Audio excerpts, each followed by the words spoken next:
Bonjour tout le monde. Continuons notre liste sur la personne de Jésus. Est-il vraiment Dieu? Une naissance peu commune, une mort annoncée à l'avance suivie d'une résurrection. Tout cela reste un mystère, mystérieusement mystérieux. Et tous ses détracteurs rejettent sa divinité, mais pas du tout sa manière d'être. Aucun ne remet en question sa moralité.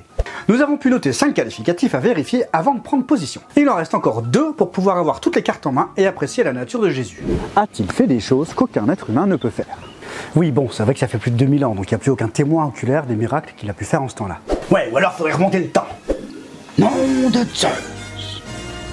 Et bien justement, si on ne peut pas témoigner de ce qu'on a pu voir à ce moment-là, parce qu'on n'y était pas, les premiers disciples étaient aux premières loges, et ont attesté et certifié les choses qu'ils concernaient. Facile de certifier des trucs parce que ça te fait plaisir. Oui, il est facile pour moi de dire que ma compagne, en claquant des doigts après avoir mis du vernis rouge et bleu, a stoppé une guerre. Mais quelqu'un qui lirait ça dans 2000 ans, voire même dans 100 ans, pourrait avoir des doutes. Après tout, on voit tellement de choses débiles sur Internet. Des théories plus ou moins fumeuses comme des voyageurs temporels, nom de Zeus, des guérisseurs de l'astral, des canaliseurs d'énergie cosmique pour entrer en contact avec des extraterrestres. On estime que les premiers évangiles ont été rédigés entre 30 et 40 ans après la crucifixion de Jésus, à commencer par celui de Marc en 58-60, puis celui de Matthieu en 61-64. On peut y lire que Jésus guérissait des malades, ressuscitait les morts, redonnait la vue à des aveugles, enfin bref. De nombreux miracles ont été relatés dans les évangiles, dont les détracteurs de Jésus ont été témoins, et qui pourtant n'ont jamais été démentis alors qu'ils étaient certainement encore en vie. S'ils avaient des choses à dire, ils avaient le pouvoir, l'autorité et la crédibilité pour le faire tout de suite. Pourquoi ils ont rien dit? Parce qu'ils ne pouvaient tout simplement pas contredire ce qui a été rapporté, ce dont eux et le peuple ont été témoins.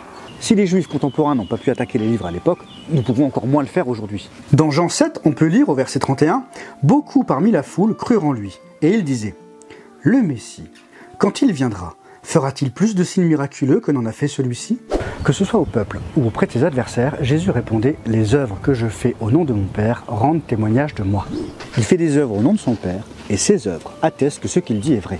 Quand il dit à ses disciples « Croyez-moi, je suis dans le Père et le Père est en moi », eh bien cela revient au même que dire qu'il est le Père, que lui et le Père ne sont qu'un. Mais s'il ne faisait rien de plus qu'un humain normal, ses paroles n'auraient aucune valeur. S'il ne faisait pas des actes extraordinaires, ses détracteurs lui auraient tout de suite balancé un truc du genre « Vas-y, prouve-le ».